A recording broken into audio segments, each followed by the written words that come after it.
The roar of 50,000 spectators, the smell of blood and sand, the weight of a sword that could end your life or make you a legend. What was it actually like to be a Roman gladiator? Forget everything Hollywood taught you. Today, we're stepping into the sandals of a real gladiator in 80 CE Rome, and I guarantee it's not what you expect. Before we dive in, if you're enjoying these ancient stories, don't forget to hit subscribe and tap like. It really helps the channel grow.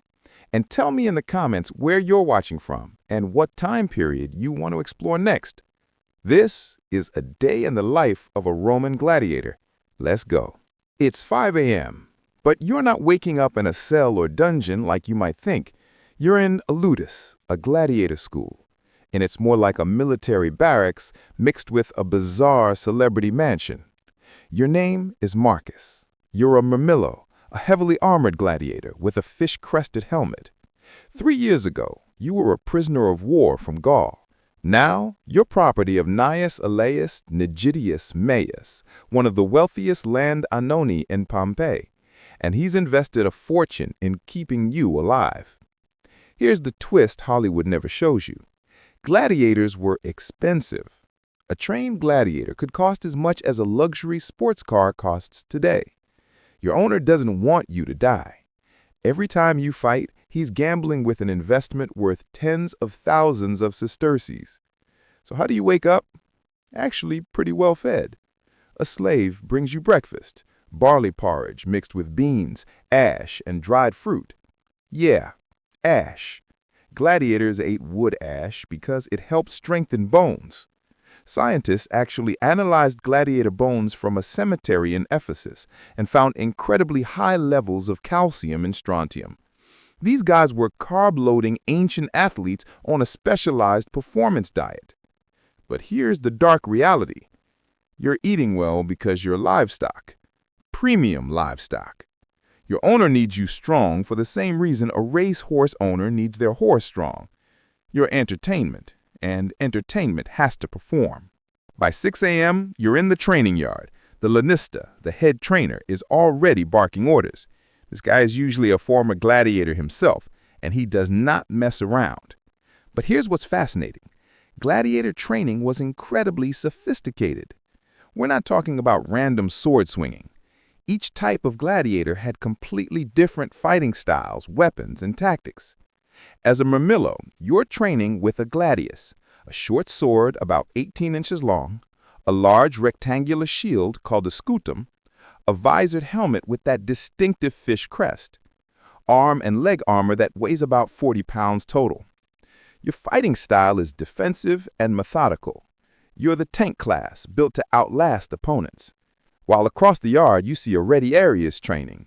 This guy looks almost naked compared to you. No helmet, minimal armor, but he's got a trident and a weighted net. His entire strategy is speed and distance. You fought this type before. It's like a deadly game of cat and mouse. Training uses wooden swords called rudis and practice posts called palace. You're drilling the same moves over and over. Thrust, parry, shield bash, step, rotate. The lanista is obsessed with footwork, because slipping in the sand could mean death. Here's something crazy. Gladiator fights weren't just mindless violence. They were technical martial arts performances. The crowd knew the difference between a sloppy fighter and a master. Graffiti from Pompeii described gladiators as the delight of girls and mentioned specific fighters by name with their win records. These guys were Roman celebrities with fan clubs. But training is brutal. 2 hours of weapon drills. Then physical conditioning. You're doing something Romans called armatura, basically fighting in full armor against weighted dummies to build endurance. You're sweating. Your muscles are screaming. But this is what keeps you alive. By 10 a.m., training breaks. You head to the baths. Yes, even gladiators had access to baths. Remember, you're valuable property. Your owner needs you in peak condition. In the bathhouse, you see the hierarchy of the Ludus clearly. The veterani, veteran gladiators who've won many fights, get respect. Some of these guys have fought 20, 30, even 50 times and survived. They're legends. They get better food, private rooms, and sometimes even permission to live outside the Ludus with their families. Yes, families. Here's something movies always get wrong. Many gladiators had wives and children. Some were even free men who voluntarily became gladiators. Why? Money. A successful gladiator could earn more in one fight than a laborer made in a year. It was a deadly gamble, but for some, it beat poverty.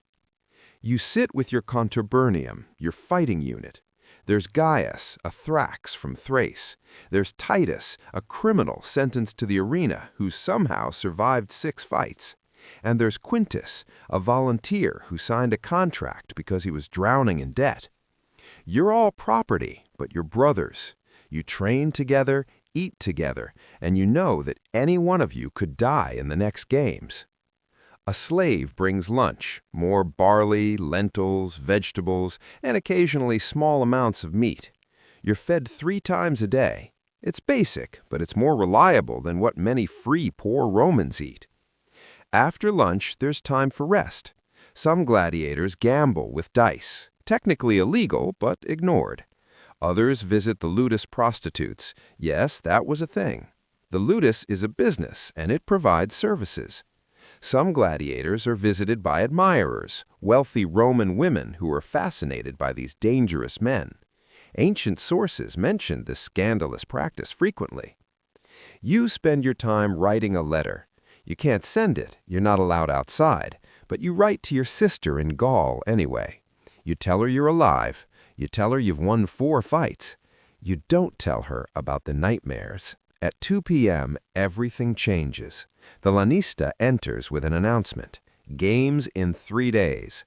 The editor, the official sponsoring the games, has requested 20 pairs of gladiators.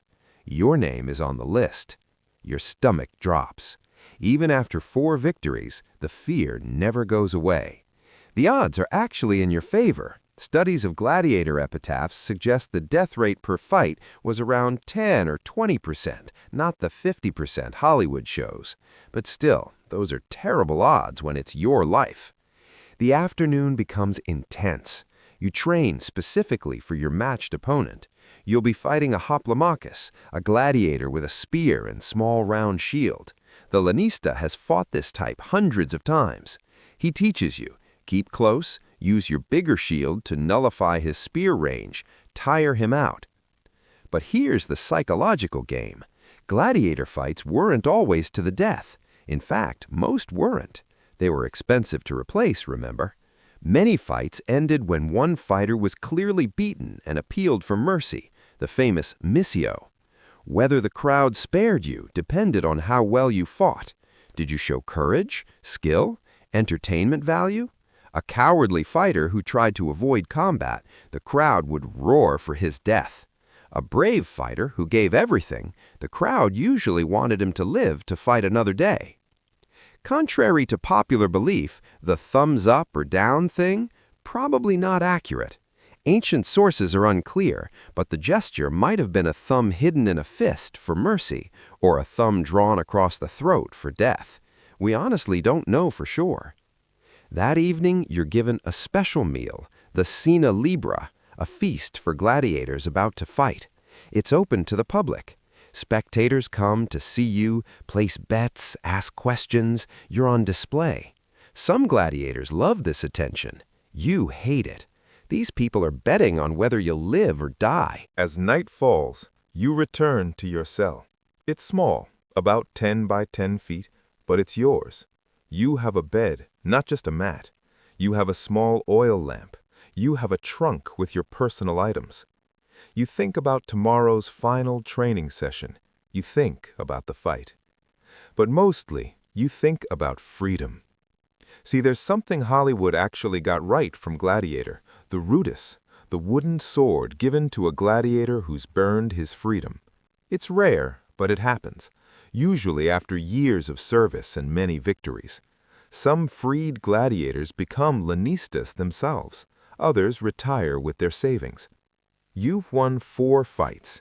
You need at least a dozen more before you can even hope for freedom, maybe more. The psychological reality of being a gladiator was complex. You're a slave, but you're famous. You're likely to die young, but if you survive, you could become wealthy. You're considered the lowest of the low by Roman morality. Seneca called gladiators butchers, yet noble women risk scandal to meet you. Some gladiators found meaning in their brotherhood, in perfecting their craft. Some became genuinely devoted to the arena. Inscriptions show some freed gladiators actually continued fighting as volunteers.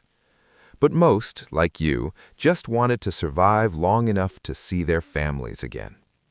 You pray to Mars and Nemesis, the gods of war and vengeance. Every gladiator does. Then you try to sleep. 3 more days until the games. 3 more days until you either become a champion or become a memory. The life of a Roman gladiator was nothing like the movies show.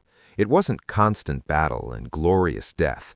It was training, waiting, performance, and the crushing psychological weight of knowing your life was entertainment. These men were athletes, warriors, slaves, and celebrities all at once. They lived in a contradiction, both worthless and priceless, despised and adored. We found evidence of gladiator schools across the Roman Empire. We found their graves with epitaphs carved by loved ones. We found graffiti praising their skills. We found medical reports showing sophisticated sports medicine. They were real people living impossible lives in an empire that treated human life as spectacle. So, the next time you see a gladiator movie, remember Marcus. Remember that behind every sword and sandal was a human being trying to survive one more day. Would you have voluntarily become a gladiator for the money and fame, or is no amount of wealth worth the risk? I'm out. Stay curious, stay learning, and I'll see you in the next video.